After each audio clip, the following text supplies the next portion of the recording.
10월 9일 수요일 저녁에 하나님께서 우리에게 주신 말씀은 시편 36편 1절부터 12절까지 말씀입니다. 교독하겠습니다. 악인의 죄가 그의 마음속으로 이르기를 그의 눈에는 하나님을 두려워하는 빛이 없다 하니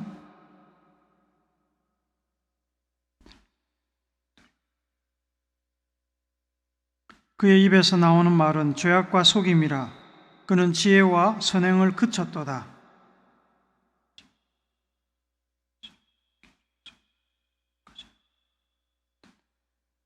여호와여, 주의 인자하심이 하늘에 있고 주의 진실하심이 공중에 사무쳤으며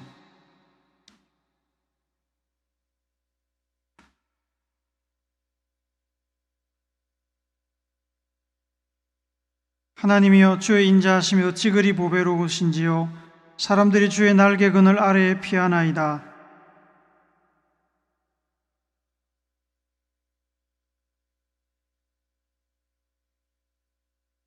진실로 생명의 원천이 주께 있사오니 주의 빛 안에서 우리가 빛을 보리이다.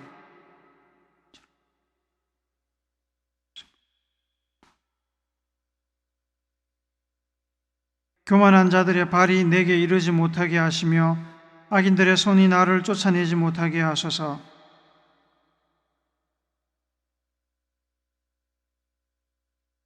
아멘.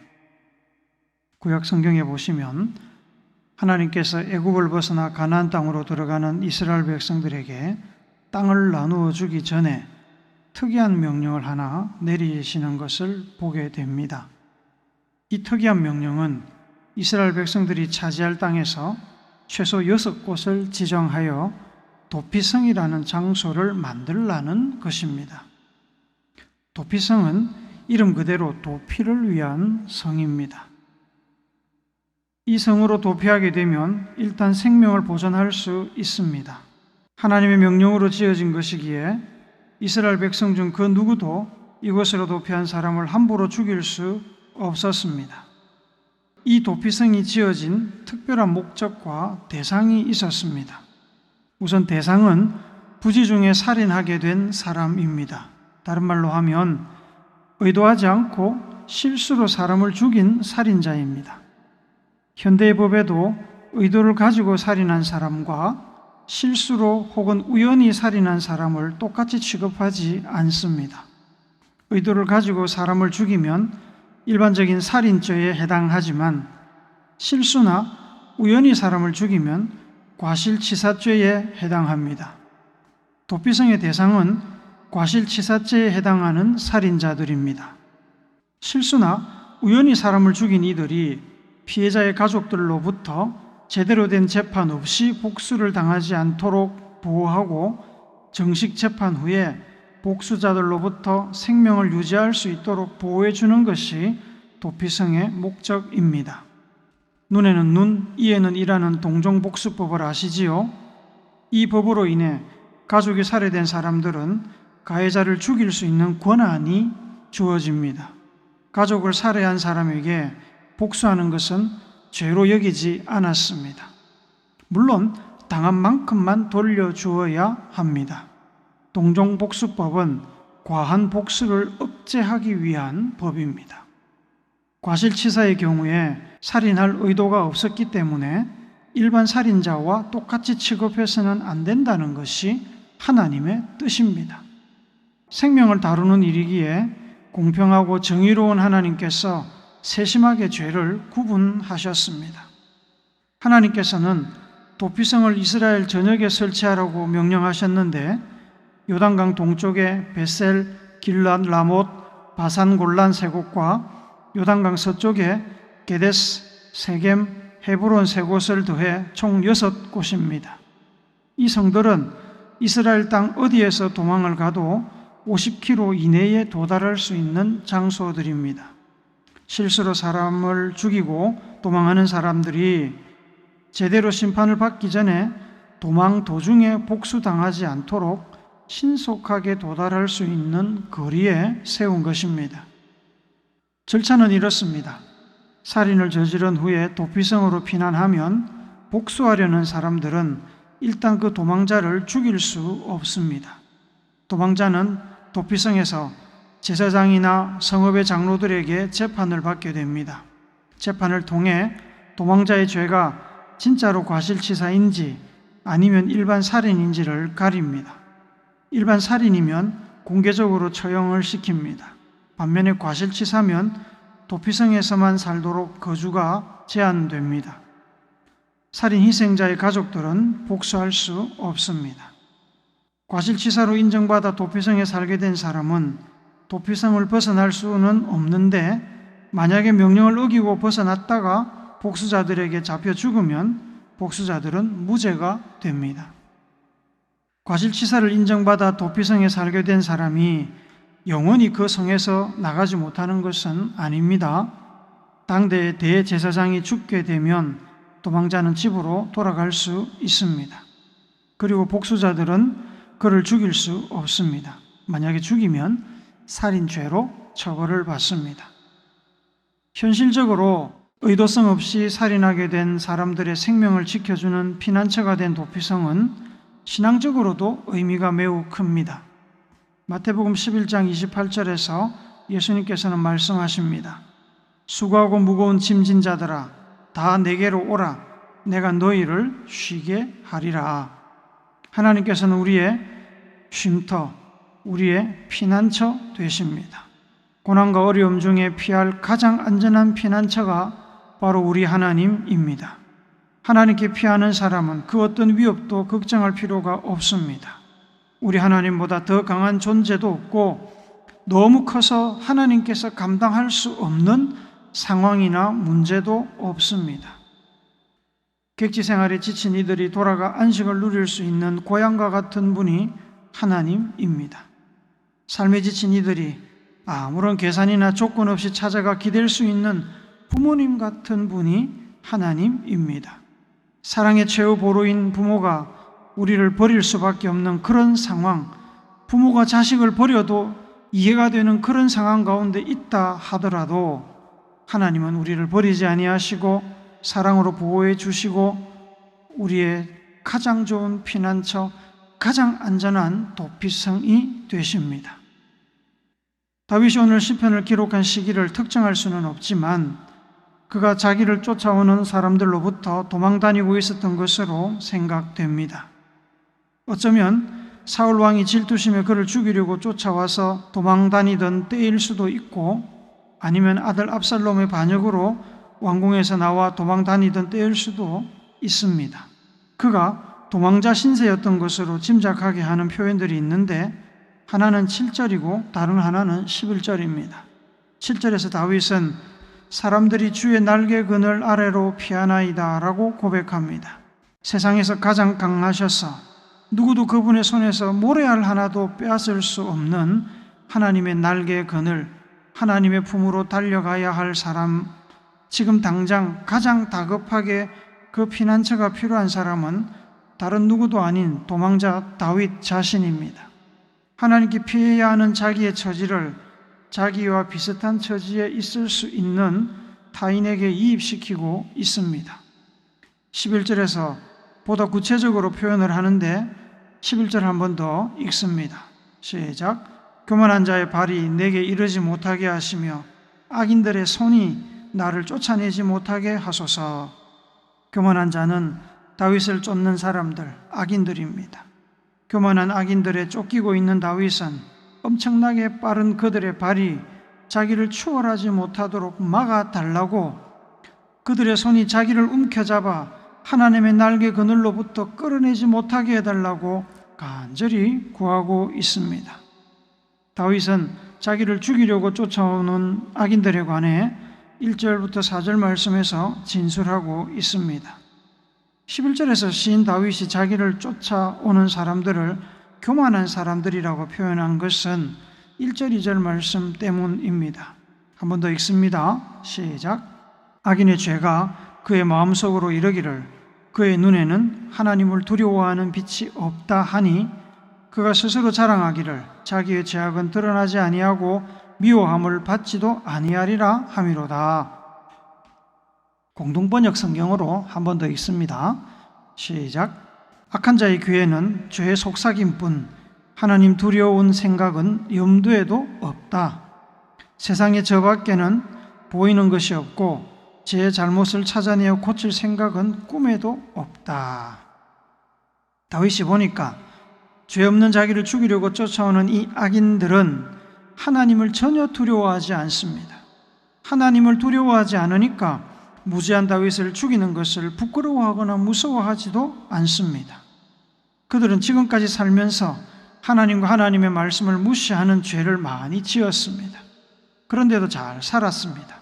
그들은 자신들이 저지른 나쁜 짓을 잘 숨겼다고 생각했습니다. 앞으로도 들키지 않을 것이라고 자신했습니다. 죄를 잘 숨기고 들킬 일이 없다고 생각하니까 자신들의 악한 행동을 고치려고 하지 않습니다. 이 모든 것이 하나님에 대한 경외감, 곧 살아계신 공의와 정의의 하나님과 하나님의 심판에 대한 두려움이 없기 때문입니다. 창조주 하나님, 역사와 우주의 주인이신 하나님을 믿지도 인정하지도 않고 무시하는 것이 교만입니다.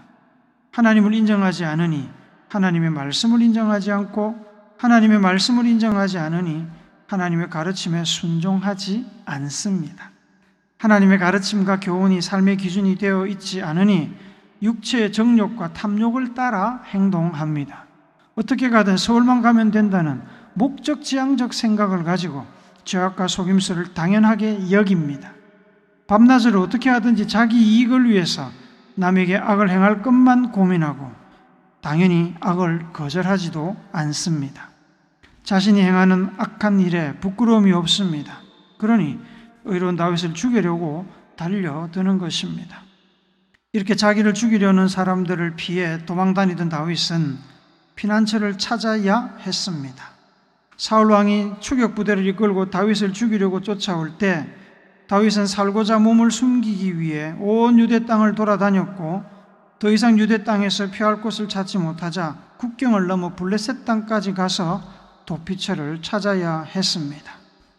이 시의 배경이 되는 상황 속에서도 다윗은 악인들의 공격과 추격을 피해 열심히 도피처를 찾아야 했습니다. 하지만 계속 도망만 다닐 수는 없는 일이었습니다. 평생 도망만 다니다가 인생을 마감하는 것은 너무나 안타까운 일입니다. 다윗은 잠시 현재 상황을 피할 수 있는 임시 도피처가 필요한 것이 아니라 영구적인 도피처, 문제를 온전히 해결해 줄 수 있는 도피처가 필요했습니다. 그래서 다윗은 자기를 책임지고 보호해 줄 수 있는 도피처를 찾았습니다. 7절 말씀 한 번 더 읽읍시다. 시작. 하나님이여 주의 인자하심이 어찌 그리 보배로우신지요 사람들이 주의 날개 그늘 아래에 피하나이다. 앞서 말씀을 드렸듯이 이 사람들은 다윗 자신을 포함합니다. 그가 당면한 위험을 피하고 문제를 해결할 수 있는 유일한 곳은 바로 하나님의 날개 그늘 밑입니다. 하나님의 날개는 하나님의 권위, 하나님의 권세, 하나님의 능력과 영향력을 상징합니다. 하나님의 날개 그늘 아래쪽은 하나님께서 보호해 주시는 영역입니다. 이사야 선지자는 하나님께서 자기를 피난처 삼으라고 우리를 늘 초청하신다고 말씀합니다. 도움이 필요한 사람들, 피난처가 필요한 사람들이 하나님께로 가면 하나님께서 보호하시고 먹이시고 살게 하실 것입니다. 이사야서 55장 1절 2절 말씀을 같이 읽습니다. 시작. 오라 너희 모든 목마른 자들아 물로 나아오라. 돈 없는 자도 오라. 너희는 와서 사 먹되 돈 없이 값 없이 와서 포도주와 젖을 사라. 너희가 어찌하여 양식이 아닌 것을 위하여 은을 달아주며 배부르게 하지 못할 것을 위하여 수고하느냐. 내게 듣고 들을지어다. 그리하면 너희가 좋은 것을 먹을 것이며 너희 자신들이 기름진 것으로 즐거움을 얻으리라. 하나님께서 우리를 이렇게 초청하실 수 있는 이유가 무엇입니까? 우리가 다른 곳 아닌 하나님을 우리의 도피처로 삼아야 하는 이유가 무엇입니까? 5절 6절을 한 번 더 읽을 것인데 감사와 기쁨으로 읽읍시다. 시작. 여호와여 주의 인자하심이 하늘에 있고 주의 진실하심이 공중에 사무쳤으며 주의 의는 하나님의 산들과 같고 주의 심판은 큰 바다와 같으니이다. 여호와여, 주는 사람과 짐승을 구하여 주시나이다. 아멘. 6절에서 하나님의 산들이라고 표현하는데, 이 하나님이라는 단어는 종종 최상급을 나타내는 표현으로 쓰입니다. 그래서 하나님의 산들은 큰 산으로 번역할 수 있습니다. 뒤에 큰 바다라는 표현이 나오기에 큰 산으로 번역하는 것이 좀 더 자연스럽습니다. 하나님의 사랑과 하나님의 의가 하늘만큼 높고 큰 산, 에베레스트 산만큼 거대합니다.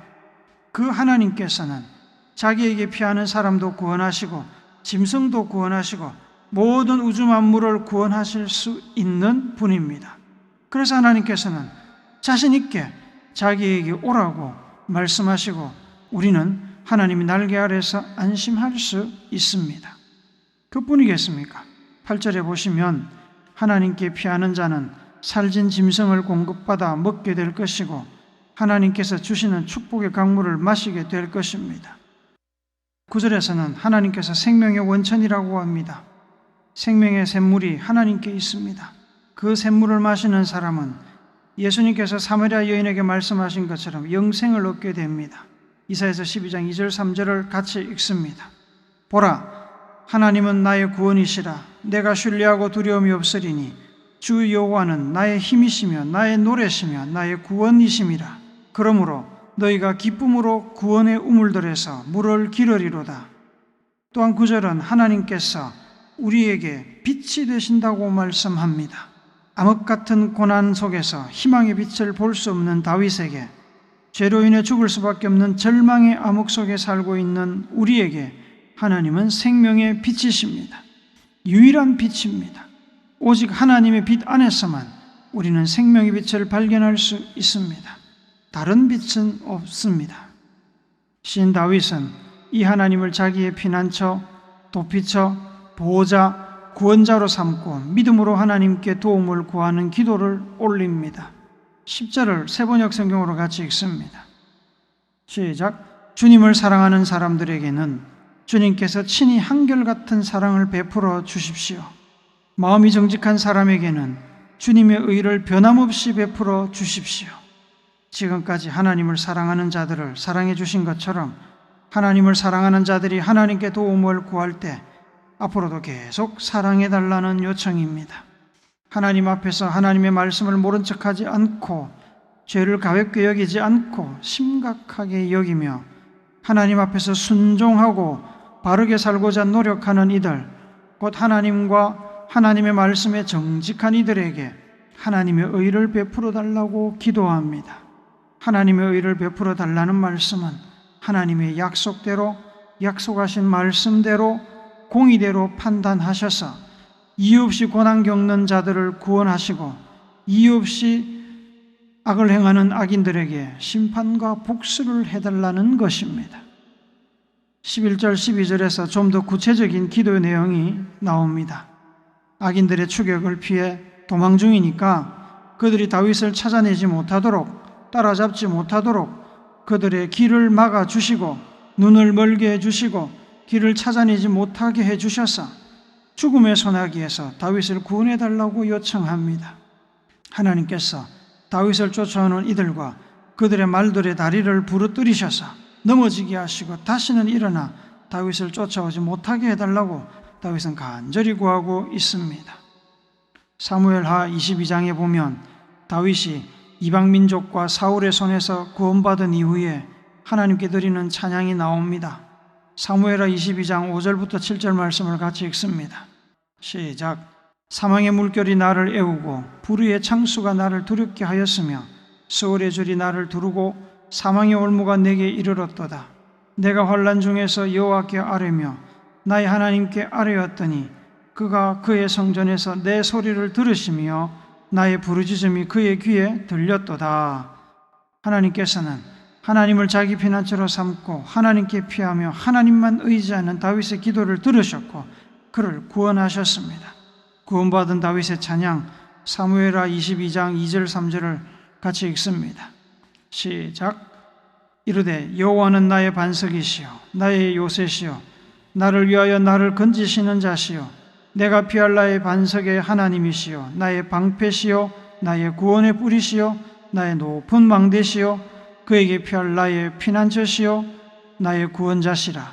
나를 폭력에서 구원하셨도다. 사랑하는 우물교회 성도 여러분, 우리나라에도 있고 전 세계 여러 곳에 세워져 활동하고 있는 라브리 공동체라는 곳이 있습니다. 이곳은 미국의 기독교 철학자 프란시스 셰퍼 부부가 2차 세계대전 이후에 현실 세계에서 정신적으로 신앙적으로 갈등하고 방황하는 사람들에게 쉴 곳을 제공하고 신앙적으로 돕기 위해 만든 생활 공동체입니다. 스위스에 처음으로 세워졌습니다. 라브리 공동체는 현실에 지쳐서 쉼과 평안을 갈급하는 수많은 이들에게 피난처가 되어 주었습니다.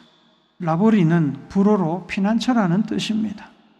하나님은 우리의 피난처 도피성이십니다.